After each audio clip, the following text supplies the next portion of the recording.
안녕하세요. 이번 시간에는 왕초보를 위한 뉴럴 네트워크, 가장 기초적인 부분이죠. 가장 기초적인 원리를 살펴보는 시간을 갖도록 하겠습니다. 이번 시간에도 역시 루이스 이분의 동영상 자료를 기초로 합니다. 이 그림은 많이 보셨을 텐데요. 신경망의 일반적인 모양을 나타내죠. 보시면 이쪽에 입력값들이 있고요. 예를 들면 여기 이게 x1, 여기에 x2 이런 식으로 있는 거고요. xn까지 있겠죠. 그리고 이걸 통해서 맨 마지막에 결과값, 예측한 각각 분류에 들어가는 이런 것들을 예측할 수 있겠죠. 예를 들면 이 값들이 만약에 각 과목의 성적이다. 과목의 성적이라고 치면 이거는 마지막에는 이런 식으로 A등급이 나올 확률, B등급이 나올 확률, 학점을 어떻게 받을 건지 학점이 되겠죠. 학점에 대한 확률들을 예측해서 이번에는 내가 D를 맞겠구나 뭐 이런 식으로 예측할 수 있겠죠. 그런데 보시면 이런 것들은 이제 신경망에서는 생물학적으로는 뉴런이라고 표시하는 거잖아요. 내 안에 있는 뉴런이라고 표시하는 것들을 보시면 되는데 뉴럴 네트워크 쪽에서는 볼 때는 뭐 히든 노드 이런 식으로 얘기를 하고 있고요. 그랬을 때 입력값들이 특정 가중치, 예를 들면 뭐 이게 국어라고 치면 국어는 1.0, 수학은 뭐 0.9 뭐 이런 식으로 각각의 가중치를 가지고 수치를 계산해주고 이런 과정들이 계속 반복되면 여기서도 마찬가지겠죠. 각각의 가중치를 가지고 계산되면 이런 값들이 모여서 최종적으로 결과값을 얻게 되는 이런 과정을 나타냅니다. 신경망 공부를 오래 하신 분들도 사실은 신경망은 무엇냐, 실제 본질이 무엇냐에 대해서 딱 부러지게 말씀하시긴 힘들 거예요. 근데 제가 어디서 글을 봤는데 이걸 어떻게 표시했냐면 항상 그러고 리그레이션이라고 했더라고요. 무슨 뜻이냐면 요 각각이 하나가 리그레이션이고요. 이런 리그레이션들이 여러 개가 모여서 또 여러 층으로 쌓여서 최종적으로 각각에 대해서 리그레이션 된 결과값을 얻는다는 뭐 이런 뜻이 되는 거고요. 결론적으로 이게 최종적으로 얻고자 하는 각각의 리그레이션에 대한 값이고 분류라고 따진다고 하면 A 등급이 될 리그레이션 값을 구해서 그것이 얼마만큼 A에 가까운지에 대한 확률을 바꿔서 계산하고 있죠. 이런 구조에 대해서 한번 이 속안에 어떤 구성 요소가 모여서 전체적인 신경망이 구성되는지에 대해서 한번 곰곰이 생각해 보시면 뭐 이런 식의 결과 말고도 다른 말로도 표현할 것을 찾을 수 있을 것 같습니다. 이번 발표에서는 이진 분류의 예로 아주 간단하게 예를 들어보려고 하는데요. 왜냐면 사실 멀티 클래스 클래시피케이션 같은 경우에도 다중 클래스 분류 문제죠. 이런 문제도 사실은 이진 분류로 해결할 수 있고, 그리고 리그레이션 문제들도 사실은 다수의 클래시피케이션으로 이렇게 분할해서 근사치로 해결할 수가 있거든요. 그렇기 때문에 가장 기초적인 이진 분류로 공부해 보도록 하겠습니다. 이런 그림 같은 경우에 가로가 만약에 수학, 그 다음에 세로가 영어 점수라고 가정하고요. 각각의 점수들이 있겠죠. 예를 들면 뭐 수학이 50점일 때 영어가 뭐 90점 맞는 경우가 있을 거고요. 이렇게 있을 때 이렇게 받았을 경우에 그 사람의 학점이 A가 되는 경우가 있을 거고, 그다음 학점이 A가 아닌 경우, 뭐 B가 되는 경우가 있을 거 아니에요. 이런 식으로 두 가지 케이스로 분류하는 것을 이진 분류라고 합니다. 뭐 지금 성적 대해서 했는데요. 이거 말고도 사실은 뭐 다른 것도 할 수 있을 것 같아요. 주가 지수라고 한번 해볼까요? 주가 지수라고 했을 때는 만약에 어떤 종목에 대해서 상승, 하락을 예측하고 싶어요. 그랬을 경우에 뭐 이 XY 축은 자기 맘대로 결정할 수 있겠죠. 뭐 예를 들면 이거는 전일 뭐 등락률이라고 할 수도 있고요. 뭐 이쪽은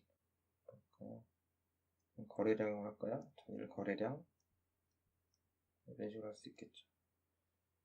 이런 식으로 해서 오늘 상승할지 상승했다. 그리고 밑에 이 부분은 하락했다. 뭐 이런 식으로 분류할 수도 있을 것입니다.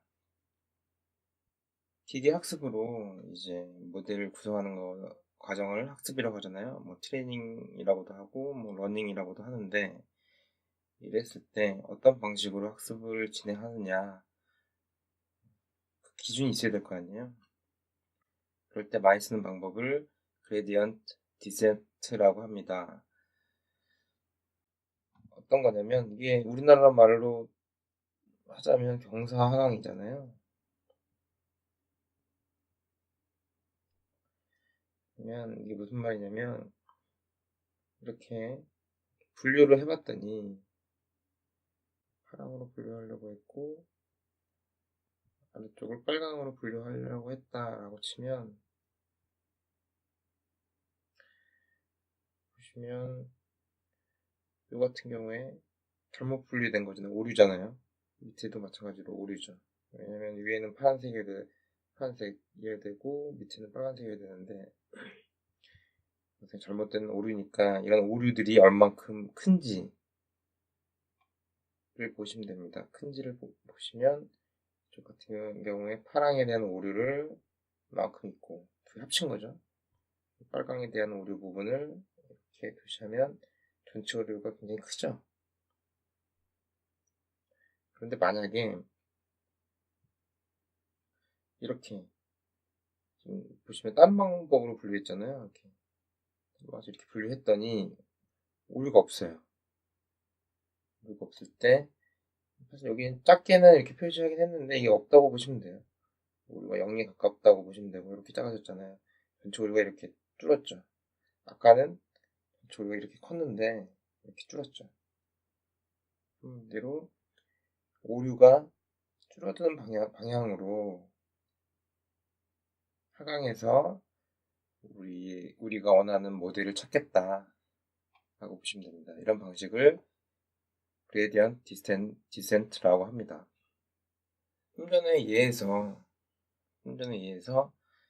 우리의 목표가 뭐였죠? 우리의 목표는 이렇게 빨강과 파랑으로 분류하는 거였습니다. 두 가지로 분류하기 때문에 이거를 바이너리 클래시피케이션, 뭐 이진 분류 이렇게 말하면 되는데요. 여기서 지금 작은 점들은 사실은 오류가 없다고 보시면 돼요. 잘 된 거, 파란색으로 잘 분류한 거, 빨간색으로 잘 분류한 거. 우리가 관심 있게 봐야 될 것이 이렇게 잘못 분류한 거. 이렇게 빨간색 영역인데 파란색으로 잘못 분류한 거, 파란색 영역인데 이렇게 빨간색으로 잘못 분류한 거. 이런 것들만 잘 보시면 되는데 이럴 때 오류가 이렇게 크다. 이런 거죠. 네, 아까 보셨던 것처럼 이렇게 나누면 오류가 줄어드는 거죠. 다시 보시면 여기 지금 전체 6개잖아요. 전체 6개 중에서 틀린 게 2개죠. 오류가 2개잖아요. 네, 틀린 게 2개니까 맞은 건 4개죠. 맞은 건 4개니까 6분의 4. 그러니까 이게 정확도 기준으로 하면 성능 분류하는 척도가 여러 가지 있는데 그 중에서 어큐러시를 기준으로 정확도를 기준으로 한다고 하면 6분의 4가 되는 거고요. 이건 클수록 좋겠죠. 근데 이렇게 분류했을 경우에는 전체 6개 중에서 다 맞았죠. 그러니까 정확도 기준으로 1이 됩니다. 1일 이상 커질 수가 없겠죠. 그래서 가장 좋은 모델을 학습했다. 우리가 원하는 건 이렇게 되는 거고 이렇게 학습하기 위해서는 에러가 줄어들어야 된다라는 거죠. 우리가 분류할 때 이렇게 선을 나눴잖아요. 그랬을 때 좀 깊이 보시면 이 선으로부터 멀리 떨어질수록 좀 더 우리가 분류 예측하는 레이블이라고 하죠. 레이블에 가깝다. 저는 클래스에 가깝다라고 보시면 되고요. 마찬가지로 여기도 멀리 떨어질수록 빨강에 가깝다. 그러면은 가운데는 어떻게 되나요? 가운데는 애매모호하다라고 되겠죠.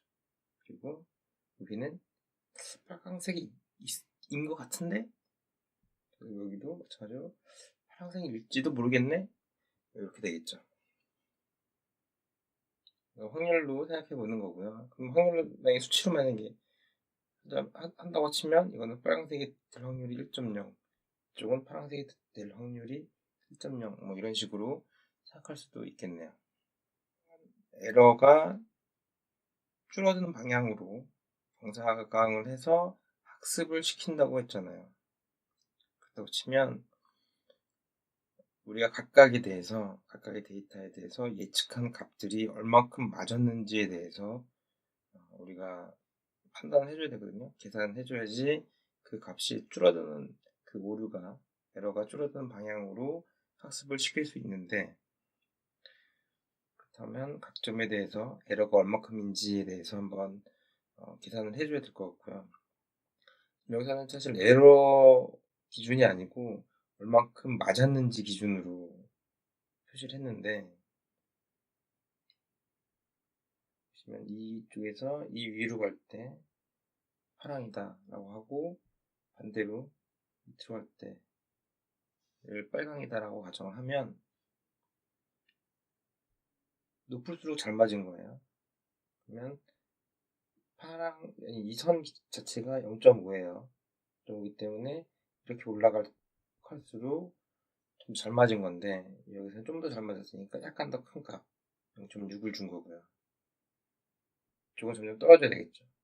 그래서 이쪽은 파란색 기준으로 보면 0까지 올 텐데, 이거는 중간 정도 되니까 0.2 값을 준 겁니다. 반대로 빨간색으로 봤을 때는 지금 이 방향이죠. 봤을 때 이쪽 끝이 1.0이 될 텐데, 점점 0.5랑 1.0 사이잖아요. 0.7 정도 준 거고요. 그래서 0.5에서 이쪽이 0이잖아요. 파란색 입장에서 0.1 정도, 0.1로 준 겁니다. 이 값들은 사실은 여기서는 에러가 아니고 얼마큼 맞았는지, 얼마큼 잘 맞췄는지에 대한 값이라고 보시면 되고요.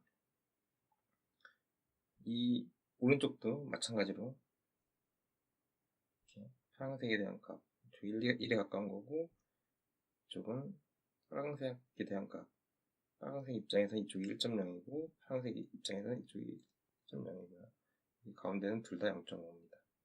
뭔지 알 수 없는 위치죠. 그걸 딱 봤을 때 딱 봐도 어차피 이쪽은 잘 맞췄잖아요. 이렇게. 이쪽은 틀렸죠.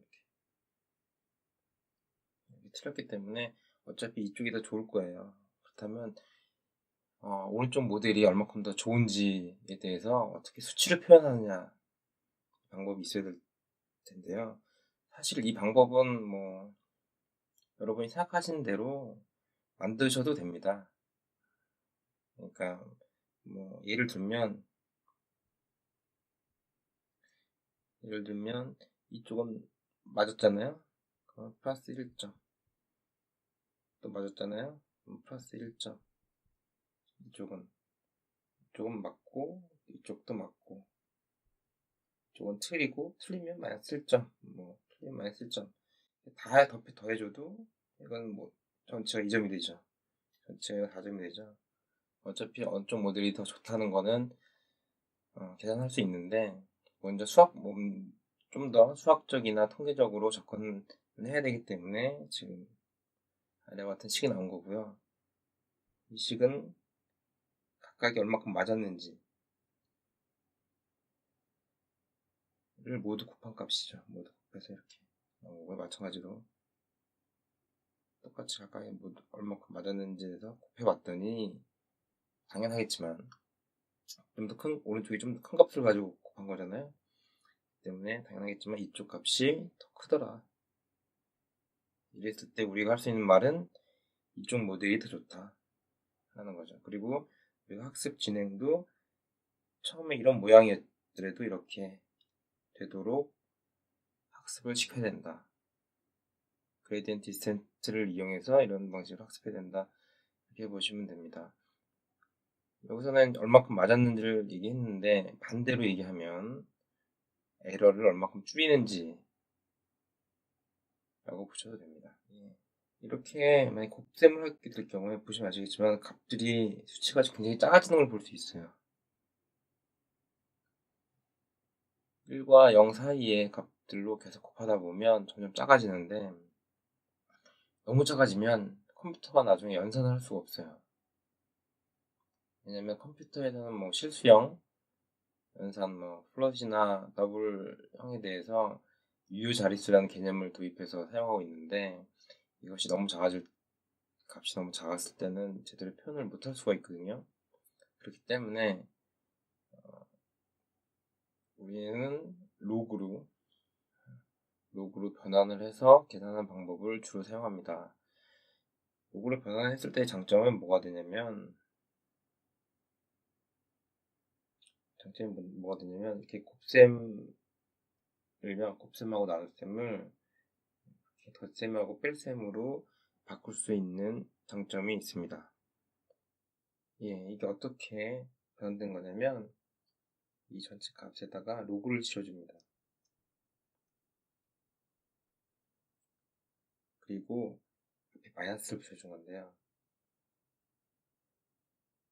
앞에 마이너스를 붙여준 이유는 반대로 계산하겠다는 거죠. 이건 뭐냐면 이거는 얼마큼 우리가 원하는 얼마큼 맞았는지에 대한 값이잖아요. 그러면은 이걸 반대로 주려면 얼마큼 맞췄는지를 반대로 주면 얼마큼 오류가 있는지가 되겠죠. 그렇기 때문에 오류의 양을 측정하기 위해서는 이렇게 마이너스 기호를 붙여서 반대 값을 주는 거죠. 그렇게 되면 이 같은 경우에는 예를 들면 로그 A 곱하기 B 이렇게 됐을 때 아니죠? 그러면 이거는 로그 A 더하기 로그 B 이런 식으로 나오게 돼요. 근데 우리가 이 앞에다가 마이너스를 줬잖아요. 그렇기 때문에 이 앞에 마이너스가 모두 마이너스가 붙었다고 보시면 됩니다. 그러면 이렇게 밑에 같은 이렇게 아래와 같은 식으로 바뀌게 되고요. 바뀌게 될 때 이 값은 에러를 표시하는 겁니다. 얼마큼 맞췄다가 아니라 얼마큼 틀렸다가 되는 거죠. 이쪽에 에러가 된 값이 되고 잘 보시면 이게 맞췄다 값은 이쪽이 더 크잖아요. 근데 에러이기 때문에 에러는 이쪽이 더 크게 됩니다. 우리는 이 에러를 줄이는 방향으로 이 모델을 학습시키게 됩니다. 이 선을 이제 어떻게 만드는지에 대해서, 선을 어떻게 표현하는지에 대해서 한번 생각을 해보도록 하죠. 이렇게 가운데 이런 선이 있을 때 잘 알고 있죠, 우리가. 1차 방정식을 통해서 이 선을 표현할 수 있잖아요. 보시면 이 식 자체에 대해서 윗부분하고 아랫부분을 나눠서 1차 부등식이 되겠죠. 1차 부등식으로 표시가 되죠. 이건 1차 방정식으로 선 자체는 이런 식으로 1차 방정식으로 이 선을 표시함으로써 두 개를 구분할 수 있고요. 이 형태보다는 사실은 왼쪽으로 한 변으로 모두 다 이동한 이 모양이 좀 더 나을 것 같고요. 이렇게 따지자고 하면 여기서는 4가 아니라 사실은 마이너스 4가 좀 더 낫겠죠. 왜냐면 이 그림을 이렇게 표시하면 되거든요. x1 플러스 w x2 플러스 b라고 봤을 때 이건 B에 해당되기 때문에 마이너스 4로, 요게 B라고 봤을 때 마이너스 4로 표시하는 게 좀 더 직관적일 것 같고요. 근데 그 신경망 그래프에서는 어떻게 표시되냐면,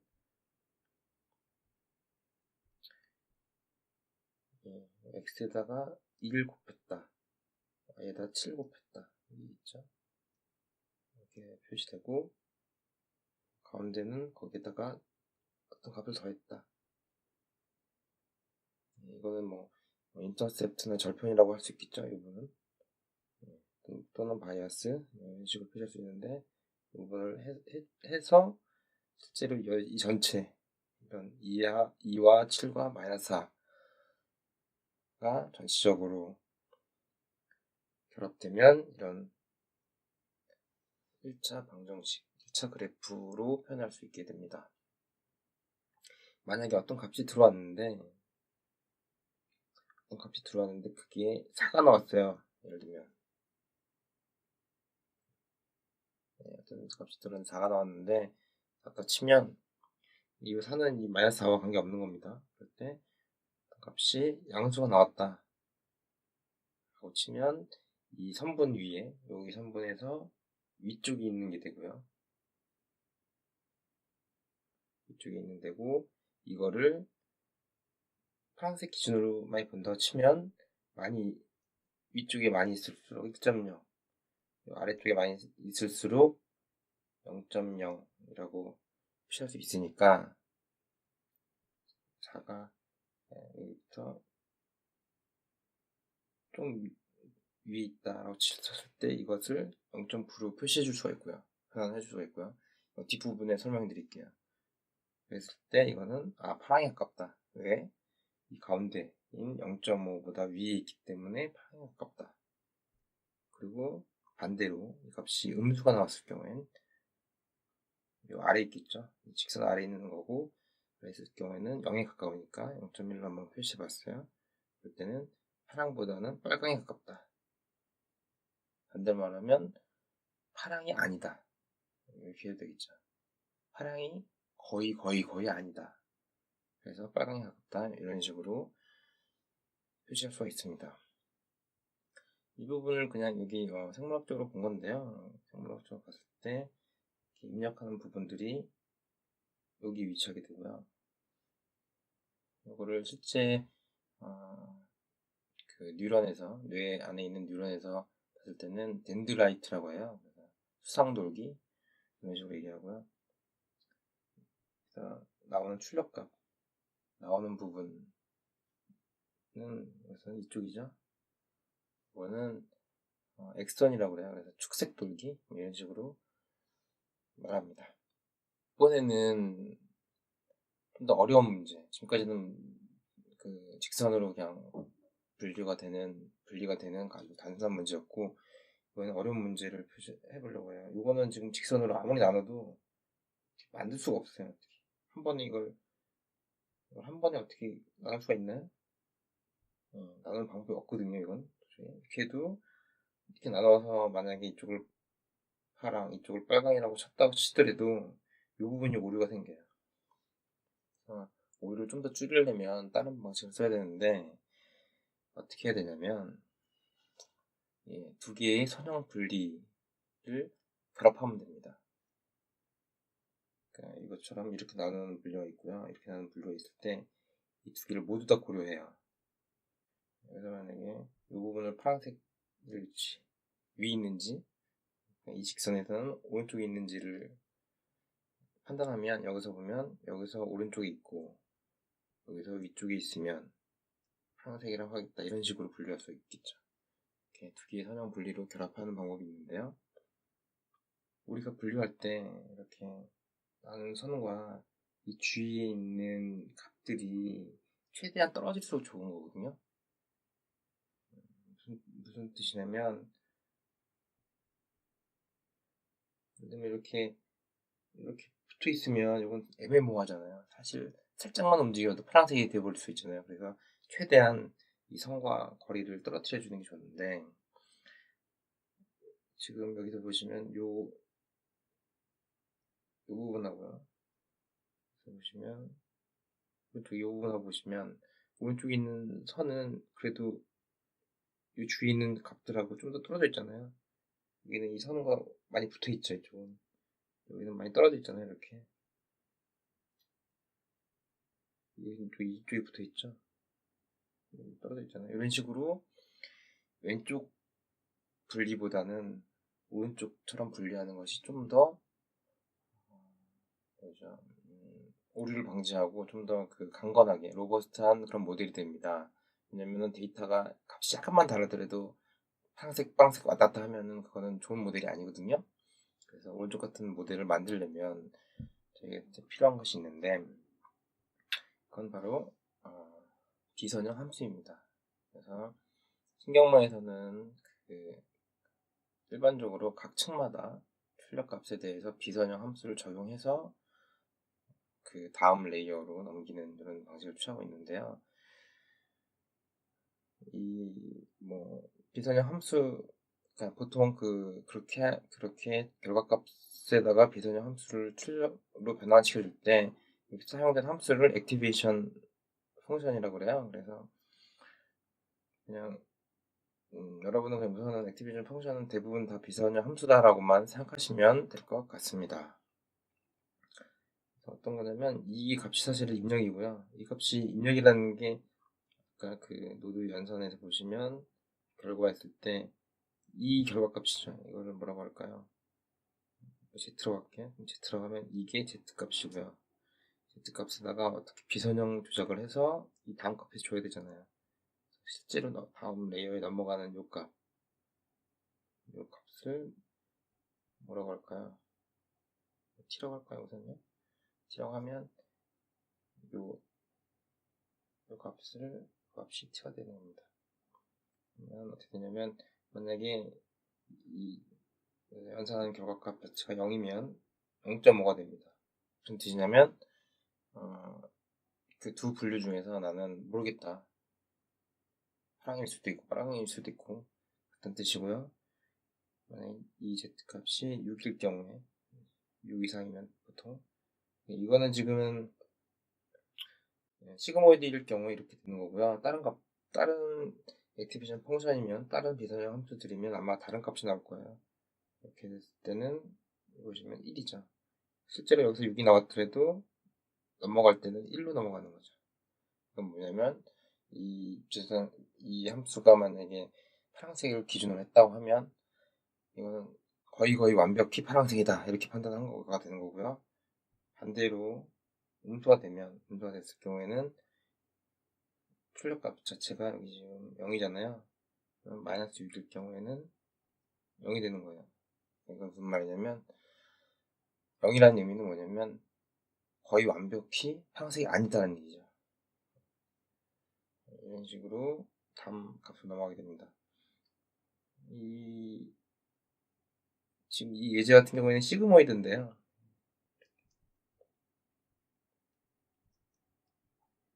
시그모이드 같은 경우에는 이런 방식으로 계산을 하게 되고요. 이런 방식은 자세한 이런 그 계산식에 대한 유추 같은 거는 위키피디아나 다른 블로그들을 참고하시면 될 것 같고요. 좀 더 공부하신다고 보면 시그모이드 말고도 모즈나 아니면 라짓 이런 것들도 아시면 좋을 것 같습니다. 시그모이드는 대표적인 라지스틱 펑션이라고 보시면 됩니다. 좀 전에 왜 액티베이션 펑션을 쓰는지는 말씀드렸는데 실제로 쓰면 어떻게 되냐, 이 같은 경우에는 지금 그런 액티베이션 펑션을 안 썼을 때예요. 불렸을 때예요. 불렸을 때 예를 들면 이런 부분들을 처리를 못 해주잖아요. 살짝 튀어나온 부분을 처리 못 해주는데 지금 오른쪽처럼 이 오른쪽은 비선형 함수를 시그모이드 함수를 썼을 때예요. 이랬을 때는 원래 지금 이런 선에 있었는데 이거를 휘게 만들 수가 있죠. 비선형적으로 휘게 만들 수 있기 때문에 좀 더 최적화된 모델을 갖출 수 있다. 지금까지 설명드렸던 거를 좀 더 종합해서 말씀드려 볼게요. 그러면 지금 이렇게 나는 분리하는 두 개의 노드가 있고요. 두 개의 노드가 있고 그 결과값을 합쳐서, 그러니까 이쪽에 들어갈 확률이 0.7이고 여기서부터 이 기준으로 분리했을 때 확률이 0.8이면 그 확률을 모두 더해서 값을 만들어서 얼마나 이쪽으로 있으면서 또 이쪽으로 있는지 두 개를 모두 다 고려해준 결과값인 1.5라는 확률을 가질 수 있겠죠. 근데 이 1.5라는 확률을 이렇게 그대로 쓰면 사실 확률도 아니잖아요. 1보다 크기 때문에 확률도 아닌데 이런 걸 확률로 변환시켜서 쓰고자 할 때 이런 식으로 비트는 함수를 써가지고 바꾼다고 보시면 되고요. 사실 정확히는 확률을 바꾸는 건 아니에요. 왜냐면 비트는 함수가 모두 다 0과 1 사이에 있는 건 아니니까. 아까 같은 뭐 시그모이드는 0과 1 사이를 출력을 해주지만 다른 함수들은 꼭 0과 1은 아니거든요. 그래서 이 값 자체가 완벽한 확률은 아니고요. 이렇게 확률처럼 크고 작음을 표시해준다 이렇게 생각하시면 좋을 것 같습니다. 여기 원래 동영상에는 이렇게 동그라미로 표시되어 있는데 비선형 함수를 사용할 때는 이런 식으로 S자 모양을 많이 표시해 주니까요. 이것도 같이 하시면 좋을 것 같고요. 좀 전 같은 경우에는 단순히 두 확률값을 더했잖아요. 근데 더하지 말고 그거를 0.7이라는 확률값을 얻었을 때 이건 좀 중요해요. 그래서 이거는 이게 0부터 10까지 사이의 중요도로 봤을 때는 한 7 정도 중요해요. 5보다는 더 크게, 보통보다는 더 중요한 거고, 이 선을 나눠서 이 오른쪽에 있는 거는 이 위의 경우보다 이 선보다는 좀 덜 중요해. 그러면 7보다 좀 적게 한 5 정도 중요한 것 같아요. 이런 식으로 결합해서 두 개를 모두 고려해서 여기에 대한 확률을 표시해 줄 수도 있거든요. 이럴 때 요 각각 7과 5가 이 웨이트 되게 됩니다. 이쪽에서 결과 얻은 거에 대한 얼마큼 중요한지, 또 이 결과에 대해서 얼마큼 중요한지를 이렇게 7과 5를 모두 곱해서 결과값을 얻을 수 있고요. 1차 방정식에서는 바이어스라는 개념이 있잖아요. 그렇기 때문에 여기서 역시 마찬가지로 바이어스를 고려해서 좀 더 최적화를 시켜줄 수 있습니다. 좀 전에 여기까지 가중치, 각각의 결과에 대해서 가중치를 곱해서 그 다음에 바이어스까지 더해서 우리가 얻을 수 있는 값이 2.9였고요. 여기서 인티그레이션 펑션, 그러니까 비선형 함수를 통해서 이런 좀 더 정교화된 값으로 고칠 수 있었습니다.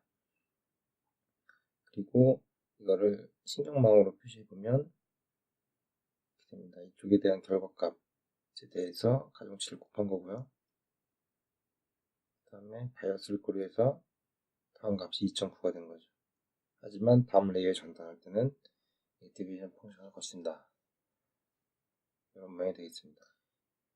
전체 과정을 정리해보면 이렇게 분류하는 1차 방정식 부분을 이렇게 표시할 수가 있고요.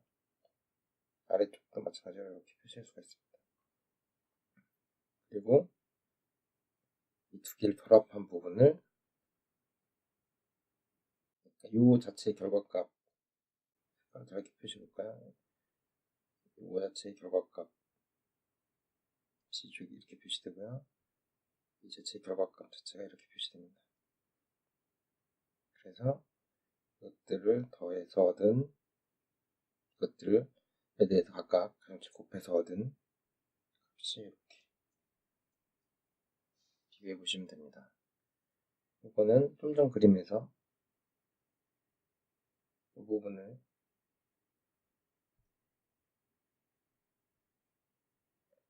붙여서 그려주는 거죠. 이렇게. 여기서 보시면 X가 있고요. 여기도 X가 있어요. Y가 있고요. Y가 있어요.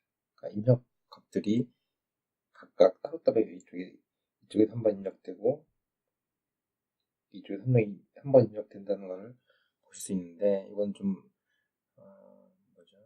보기 불편하잖아요. 그렇기 때문에 이거를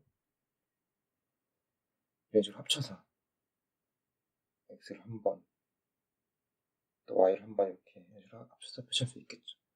이걸 그림으로 다시 표시하면 윗부분은 이렇게 되는 거고요. 아랫부분은 이렇게 되는 거죠. 그래서 이 두 개의 결과값들, 요거와 요거를 얻으면 요거와 요거를 얻어서 이제 넣어준다 라고 보시면 됩니다. 이게 일반적으로 표시하는 신경망을 그래프로 표시하는 일반적인 방법이고요. 이렇게 입력값들을 표시해주고 그 다음에 중간 결과값, 최종 결과값 이런 식으로 표시해주게 되는 것입니다. 그래서 오른쪽을 비교하자면 여기 입력들이 있을 거고요. 중간값들, 그 다음에 이 끝에 결과값이 있을 겁니다. 그래서 우리가 이런 레이어, 층층이 쌓이는 레이어를 부를 때 맨 앞에 있는 거를 input, 맨 마지막 것을 output, 그리고 이 중간에 몇 개가 나오든지 모두 다 히든 레이어라고 부르고 있습니다. 그 같은 경우에는 이전에 봤던 것보다 좀 더 복잡한데요. 보시면 최종적으로 이렇게 삼각형을 만들어야 되잖아요. 그러니까 이전 모양은 이랬죠. 그보다 더 복잡한 경우를 말씀드리는 건데 이것도 역시 중간 히든 레이어에 히든 레이어에 노드가 3개인 경우라면 해결할 수 있는 거고요. 또 이전보다 더 복잡해요. 좀 전 그림은 이거였죠. 삼각형인데 이건 삼각형도 아니고 이건 뭐라고 해야 되죠? 홀록 튀어나온 모양인데 이런 경우에도 히든 레이어를 두 층으로 쌓게 되면 해결할 수가 있게 됩니다. 이 말뜻은 무엇이냐면 히든 노드 수를 늘리고 그 다음에 히든 레이어를 많이 쌓으면 그러니까 층이 많은 거죠. 더 깊은 거죠. 이렇게 쌓으면 사실 이론적으로는 어떤 복잡한 분류 문제도 다 해결할 수 있는, 그래서 신경망이 이렇게 딥 뉴럴 네트워크가 굉장히 강하고 최근에 가장 핫했던 SVM을 제치고 이런 분류나 리그레이션에서 최강자로 살아남을 수 있는 비결인 것입니다. 마지막으로 좀 더 공부하셔야 될 내용이 있는데요. 지금까지 제가 설명드렸던 내용을 모두 이해하셨다면 드랍 아웃 같은 게 있어요. 드랍 아웃 같은 경우에는 그러니까 데이터셋을 다양하게 생성할 수 있다는 그런 장점도 있고요. 그 다음에 오버피팅을 방지해주는 그런 장점도 있습니다. 이런 것, 이게 왜 그렇게 되는지 한번 생각해 보시면 되고요. 드랍아웃도 어떻게 보면은 앙상블 기법이라고 볼 수도 있거든요. 생각하셔도 되고요. 그다음에 오버피팅을 방지해주기 위해서 리그럴라이제이션 정교화하는 거, 이건 L1, L2 이런 용어들을 볼 수 있는데요. 아까 어떤 장점이 있는지 아시고 한번 같이 사용해 보시면 오버피팅 되지 않은, 과적합되지 않은 그런 좋은 모델을 얻으실 수 있을 것 같고요. 저희가 지금 시그모이드만 말씀드렸었는데 그거 외에도 예를 들면 하이퍼블릭 탄젠트라든지 아니면 ReLU라든지 ELU라든지 이런 다른 성격도 있어요. 이런 것들 한번 써보시면 좋을 것 같고요. 각각의 또 장단점이 있거든요. 한번 살펴보시고요. 그 다음에 저희가 저렇게 학습을 할 때 러닝 레이트를 주는 부분이 있어요. 예, 러닝 레이트를 보통 10의 마이너스 3승 이런 식으로 주기를 하는데, 이것들이 고정된 값보다는 좀 더 점차 감소하면서 학습시키는 게 좀 더 낫거든요. 그렇기 때문에 좀 더 최적화된 모델을 얻을 수 있어요. 때문에 이것도 한번 해보시면 좋을 것 같고요. 그 다음에 저희가 어떤 입력 값이 있으면 이거를 잘라서 배치 형태로 잘라서 각각을 따로 입력시켜 주거든요. 이렇게 한번 이런 식으로 입력시켜 주는데, 입력시킬 때 이건 물론 뭐 데이터가 워낙 클 경우에 한 번에 입력 못하는 경우도 있을 거고요. 이렇게 잘라서 입력해 줄 때 이 각각에 대해서 분포가 다르면, 이쪽에 얘네 같은 경우 이렇게 분포가 돼 있고 이렇게 분포가 돼 있고, 분포가 다를 경우에는 학습이 잘 안 될 수가 있거든요. 이럴 때 배치마다 노멀라이제이션 해주는 경우가 있는데, 이런 부분도 왜 해주는지, 실제 했을 때 안 했을 때 장점이 뭔지 한번 더 공부해 보시면 신경망의 기초를 아주 단단히 쌓는데 도움이 되실 거라고 믿습니다. 이상으로 발표를 마칩니다. 감사합니다.